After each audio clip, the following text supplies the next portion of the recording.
Buddha or Buddha Gautama, also known as Shakyamuni Buddha, was a great spiritual master from ancient India. Born as Prince Siddhartha Gautama in 5th century BCE, he would have naturally inherited the vast wealth of a kingdom.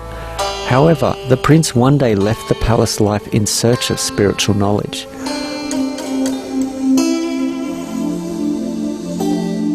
After years of contemplative seeking, the Buddha attained enlightenment under the Buddha tree. He then shared the merits of his practice by providing a method for other sentient beings to be freed from the cycle of death and rebirth. The rich treasury of Buddha's spiritual teachings on universal truths are studied and revered to this day for their deep wisdom and compassion. Today we would like to share with you the sage teachings of the Buddha. Excerpts of Chapter 5 of the Sutra of the Lotus of the Wonderful Dharma, also known as the Lotus Sutra.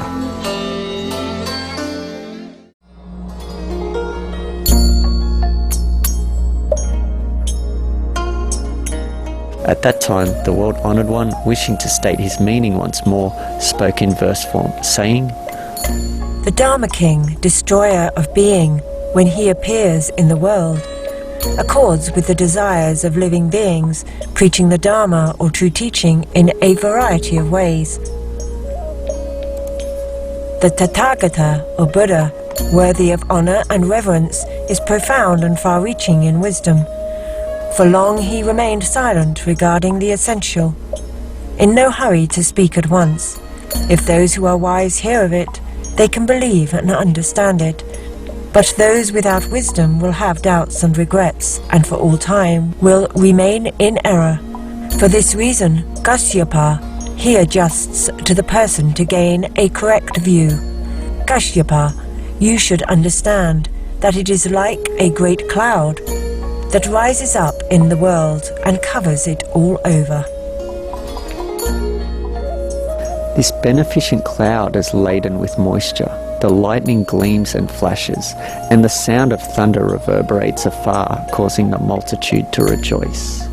The sun's rays are veiled and hidden. A clear coolness comes over the land. Masses of darkness descend and spread. You can almost touch them. The rain falls everywhere, coming down on all four sides.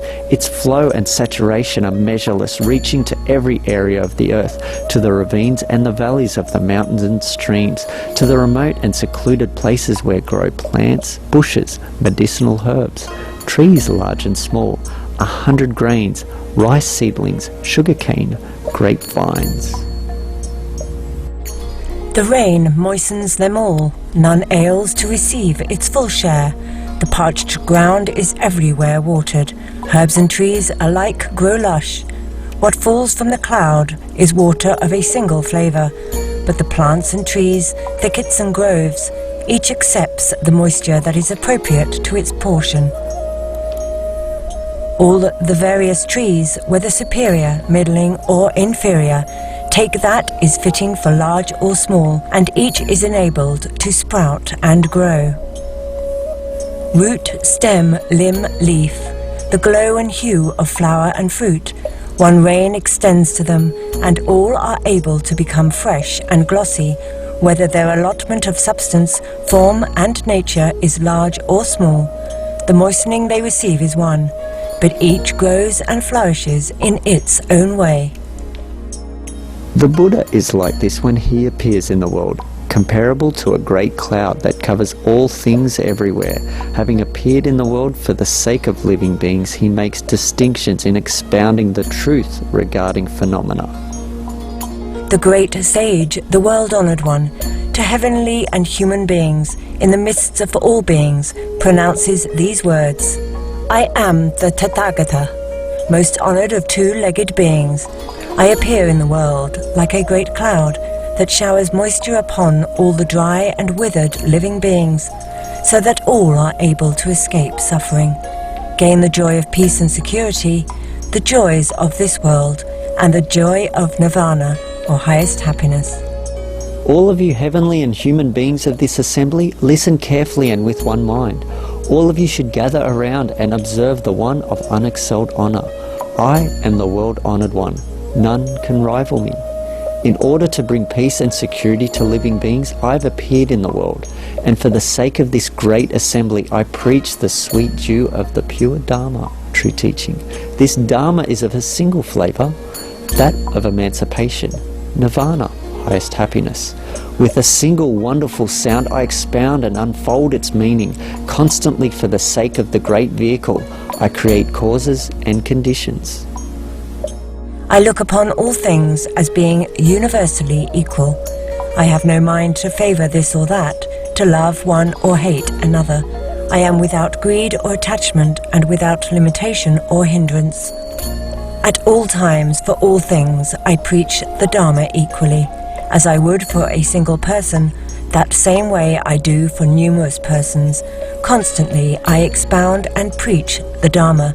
Never have I done anything else, coming, going, sitting, standing, never to the end growing weary or disheartened.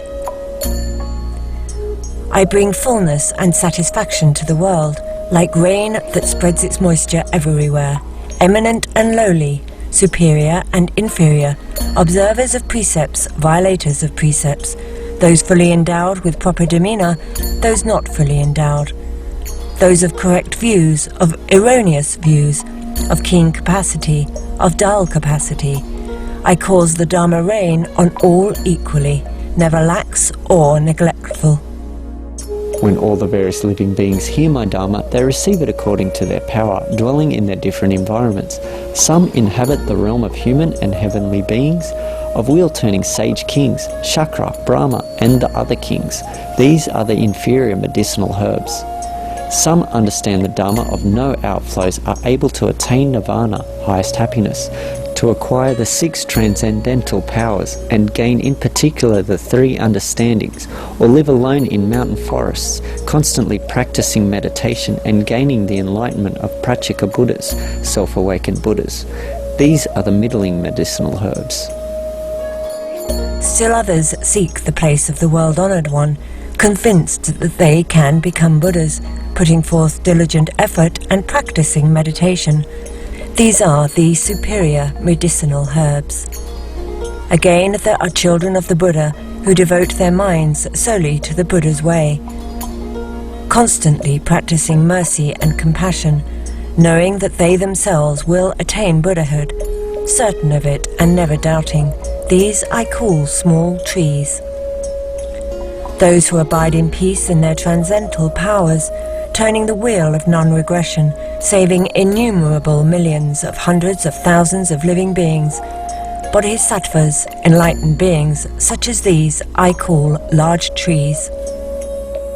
The quality of the Buddha's preaching is like a rain of a single flavour, but depending upon the nature of the living being, the way in which it is received is not uniform, just as the various plants and trees each receive the moisture in a different manner.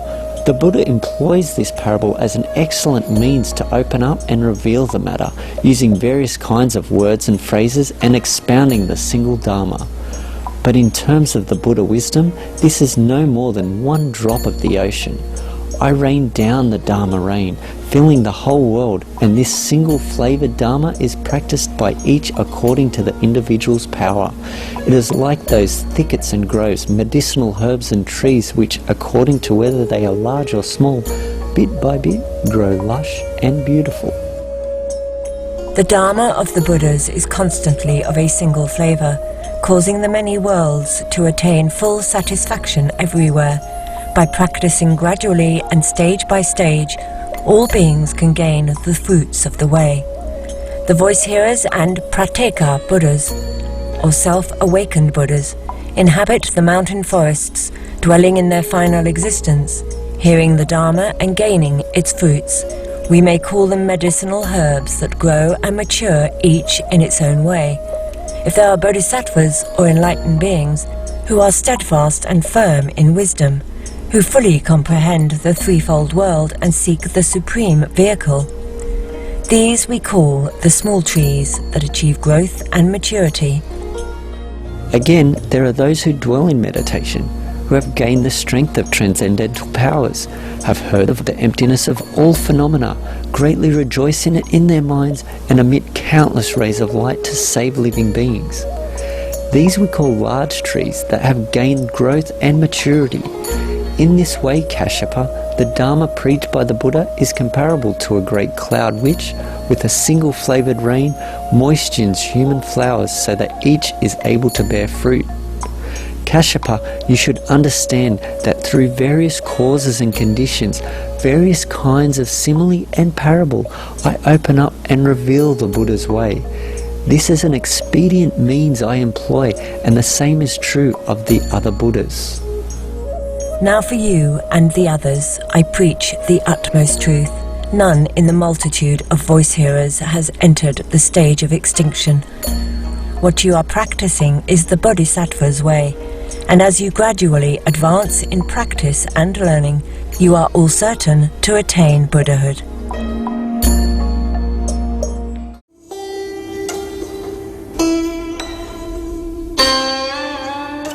Serene viewers, thank you for joining us for today's episode of Between Master and Disciples. Planet Earth, our loving home, is coming up next right after noteworthy news. Please stay tuned to Supreme Master Television. May you and your loved ones be graced by heavenly melodies always. For more details, please visit www.suprememastertv.com/BMD.